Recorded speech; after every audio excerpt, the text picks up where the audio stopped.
प्रिय विद्यार्थियों, मैं प्रतिबिंब पांडे आप सभी का स्वागत करता हूं।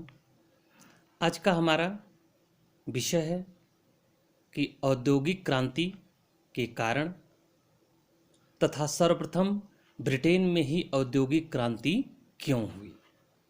ये सर्वाधिक महत्वपूर्ण प्रश्न है और इसका हम विश्लेषण करते हैं कि ब्रिटेन में ही औद्योगिक क्रांति क्यों हुई।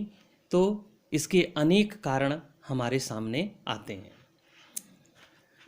औद्योगिक क्रांति सर्वप्रथम ब्रिटेन में हुई, तत्पश्चात विश्व के अन्य देशों में भी क्रांति हुई और जिसकी निरंतरता आज तक बनी हुई है।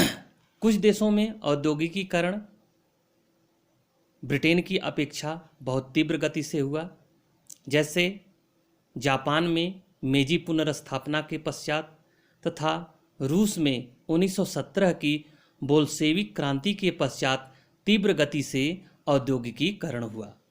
20वीं शताब्दी में तो कई देश ब्रिटेन से अधिक तीव्र गति से विकास किए, लेकिन औद्योगिक क्रांति के क्षेत्र में ब्रिटेन का अत्यंत महत्वपूर्ण स्थान है, क्योंकि सर्वप्रथम क्रांति यहीं पर हुई और 19वीं शताब्दी तक ब्रिटेन अन्य देशों के नेतृत्वकर्ता तथा पथ प्रदर्शक के रूप में कार्य करता रहा। सबसे महत्वपूर्ण बात यह है कि ब्रिटेन में औद्योगिक क्रांति किसी अन्य देश की सहायता से नहीं बल्कि स्वयं के प्रयास से हुई है।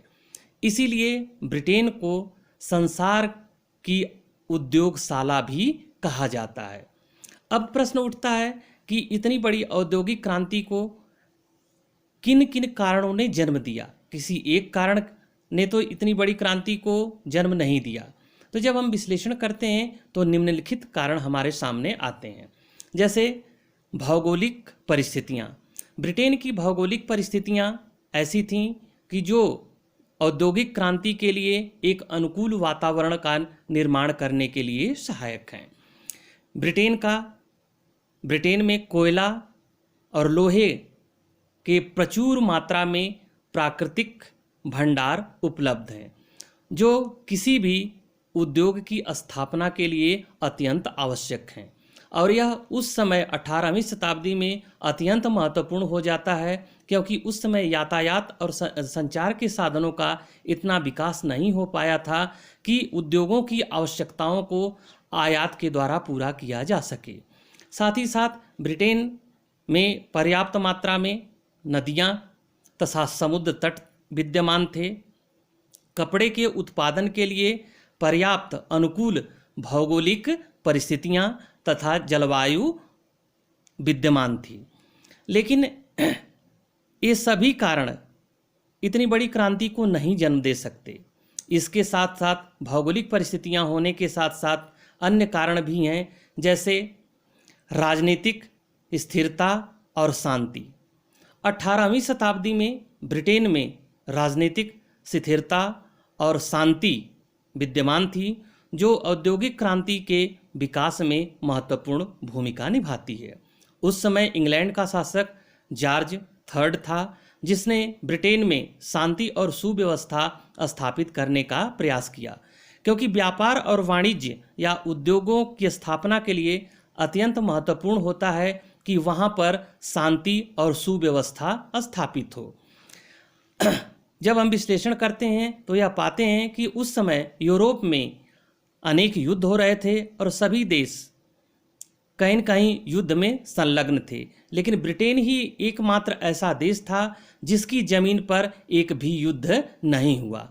अतः शांति और राजनीतिक स्थिरता ने ब्रिटेन में औद्योगिक क्रांति को जन्म दिया। तीसरा कारण है लोहा और कोयले के उत्पादन में प्रचुर मात्रा में वृद्धि हुई, क्योंकि किसी भी उद्योग को स्थापित करने के लिए लोहा और कोयला अत्यंत महत्वपूर्ण है। और सौभाग्य से ब्रिटेन में लोहा और कोयले के पर्याप्त भंडार विद्यमान थे, क्योंकि जहां लोहे से मशीनों तथा मशीनी उपकरणों का निर्माण हो रहा था, तो कोयले से हमें ऊर्जा की प्राप्ति हो रही थी। यदि लोहा और ऊर्जा एक साथ मिल जाएं तो किसी भी क्रांति को वे जन्म दे सकते हैं। अब यहाँ पर लोहे और कोयले का प्रयोग एक दूसरे के साथ किस प्रकार से हुआ जिसने औद्योगिक क्रांति को जन्म दिया। तो प्रारंभ में लोहे को गलाने के लिए लकड़ी के कोयले का प्रयोग किया जाता था, लेकिन बाद में वनों के विनाश के कारण लकड़ी की प्राप्ति खर्चीली हो गई, जिससे शुद्ध लोहा निकालना मुश्किल हो रहा था। बाद में लकड़ी के कोयले के स्थान पर पत्थर के कोयले का प्रयोग किया जाने लगा, लेकिन ये भी बहुत कारगर तरीका नहीं था। लेकिन इसी समय तकनीकी खोज को भी बल मिल रहा था। तब थॉमस न्यूकॉम्ब ने एक वाष्प इंजन का निर्माण किया जो खदानों से पानी निकालने के लिए प्रयोग किया जाता था, लेकिन यह अत्यधिक खर्चीला था। बाद में जेम्स वाट ने न्यूकॉम्ब के इंजन में सुधार करके इसे आसान और कम खर्चीला बनाया, जिससे लोहे की प्राप्ति आसान हुई। बाद में डर्बी ने तकनीकी का विकास किया, लेकिन यह इससे बहुत शुद्ध मात्रा में लोहा प्राप्त नहीं हो पा रहा था। बाद में हेनरी कोर्ट ने कोक कोयले का प्रयोग करके शुद्ध लोहा प्राप्त किया, जिसके कारण ब्रिटेन में औद्योगिक क्रांति उत्पन्न हुई। यह परिस्थिति केवल ब्रिटेन में ही थी, जिसके कारण ब्रिटेन में सर्वप्रथम औद्योगिक क्रांति हुई। नेक्स्ट हमारा महत्वपूर्ण कारण है कि कृषि के क्षेत्र में परिवर्तन। इंग्लैंड में औद्योगिक क्रांति का आधार निर्मित करने में कृषि क्रांति का अत्यंत महत्वपूर्ण योगदान है।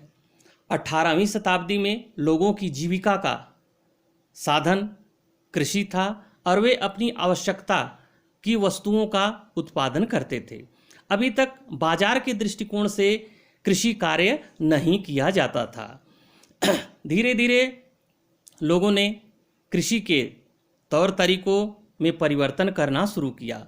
चार्ल्स प्रथम की फांसी के समय इंग्लैंड के निवासियों ने हॉलैंड से सलजम और कंदमूल की खेती करना सीख लिया, जिसके कारण उनकी आर्थिक स्थिति में मजबूती आई और समृद्धि आई। अभी तक ब्रिटेन में परंपरागत तरीके से खेती की जाती थी, नवीन उपकरणों का प्रयोग नहीं किया जाता था और ना ही खाद का प्रयोग किया जाता था। लेकिन वालपोल मंत्रिमंडल के एक धनी किसान टाउनशेंड ने अपनी खेती की पद्धति में परिवर्तन किया। जहाँ तक अभी यह हो रहा था कि 3 साल जमीन पर कृषि कार्य किया जाता था, उसके बाद 1 साल के लिए भूमि को परती छोड़ दिया जाता था, जिससे ब्रिटेन की 1/3 भूमि लगभग बिना कृषि के योग्य रह जाती थी, जिससे उत्पादन में कमी होती थी। फिर टाउनशेंड ने लगातार 4 वर्षों तक खेती किया और उत्पादन में वृद्धि की, साथ ही साथ उन्होंने खाद का भी प्रयोग किया। अब इन कृषि की नवीन तकनीकी के प्रयोग से जानवरों के लिए पर्याप्त चारा मिला, जानवर हृष्टपुष्ट और मजबूत हुए, मांस की प्राप्ति हुई और इन जानवरों का प्रयोग कृषि कार्यों में किया जाने लगा। जब कृषि कार्य में इनका प्रयोग किया जाने लगा तो कहीं न कहीं कृषि उत्पादन में वृद्धि हुई। लेकिन सवाल यह उठता है कि नवीन तकनीकी के साथ कृषि करना क्या सामान्य किसान के बस की बात थी? तो यह संभव नहीं था, क्योंकि नवीन तकनीक में मशीनों का उपयोग होना था और खाद का उपयोग होना था। मशीनों के उपयोग के लिए बड़े बड़े खेत होने चाहिए थे, लेकिन उस समय छोटे छोटे खेत थे। अब जो बड़े किसान, धनी और समृद्ध किसान थे, उन लोगों ने छोटे छोटे किसानों पर दबाव डाल करके उनकी ज़मीन को हथियाना शुरू कर दिया और उनकी ज़मीन को लेकर के उन लोगों ने क्या किया कि बड़े बड़े खेत बनाए।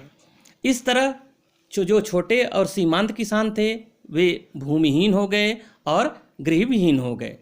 लेकिन इसका परिणाम यह हुआ कि जो धनी और संपन्न किसान थे, उन लोगों ने बड़े बड़े खेत बना करके मशीनों का उपयोग किया और मशीनों के उपयोग से अन्न उत्पादन में उन्होंने वृद्धि किया जिससे उनकी आर्थिक समृद्धि मजबूत हुई। लेकिन एक कार्य और हुआ जो वहाँ की जनता को मजदूर के रूप में परिवर्तित करने में, क्योंकि जब बड़े किसानों ने छोटे किसानों की ज़मीन को ले लिया तब उनके पास एकमात्र चारा बच रहा था कि वे मजदूरी करें, और वे बेरोज़गार हो गए थे। जब मजदूरी करने के लिए अब वो कहीं पे भी आ जा सकते थे। इसके अलावा जो देहात में या ग्रामीण क्षेत्रों में जो चारागाह थे उनको भी बाड़बंदी करके बड़े बड़े खेतों में तब्दील कर दिया गया था। अभी तक जो ग्रामीण किसान था कुछ समय तक लघु और छोटे उद्योगों में काम करके शेष समय चारागाहों में अपने जानवरों को ले जा करके उनसे अपनी जीविका का साधन प्राप्त कर रहा था। लेकिन जैसे ही चारागाह समाप्त हुए उन लोगों की जीविका का आधा साधन समाप्त हो गया। अब उनके पास एकमात्र चारा यही बच रहा था कि वे मजदूरी के लिए या जीविकोपार्जन के लिए दूसरा साधन उपलब्ध करें या उसकी तलाश में बाहर निकलें। कृषि क्षेत्र में परिवर्तन होने और कृषि क्रांति के औद्योगिक क्रांति के पहले हो जाने के कारण औद्योगिक क्रांति को बल मिला, क्योंकि शहरी मजदूरों को खिलाने के लिए कृषि क्रांति का होना अत्यंत आवश्यक था, क्योंकि जब तक ग्रामीण क्षेत्र में अन्न का अधिक उत्पादन नहीं होगा तब तक शहरी मजदूरों को खिलाना मुश्किल था। अतः कृषि क्रांति ने ऐसी परिस्थितियां केवल ब्रिटेन में ही उपलब्ध थीं और कृषि क्षेत्र में आई क्रांति ने ब्रिटेन में औद्योगिकीकरण को जन्म दिया। कृषि क्रांति के कारण बहुत से किसान गृहहीन और भूमिहीन हो गए। वे अब ऐसे स्वतंत्र मजदूर के रूप में कहीं भी आने जाने के लिए स्वतंत्र थे। स्वतंत्र मजदूर होने के कारण कारखानों से बने हुए वस्तुओं के लिए उनके घर में ही एक विशाल बाजार मिल गया। जब तक ये मजदूर किसान थे उनकी ज़रूरतें कम थी और वे अपनी आवश्यकताओं की पूर्ति खुद के उत्पादन से कर लेते थे। लेकिन जब साधन संपन्न पूंजीपतियों ने उद्योगों की स्थापना किया तो वे छोटे छोटे किसान मजदूर बन गए और वे पूरी तरीके से बाजार पर निर्भर हो गए, जिसके कारण ब्रिटिश उद्योग को एक विस्तृत बाजार भी मिला, जिसने औद्योगिक क्रांति के आधार को जन्म दिया। Thank you. आगे इसका शेष भाग है अगली वीडियो में मैं प्रस्तुत करूंगा। Thank you.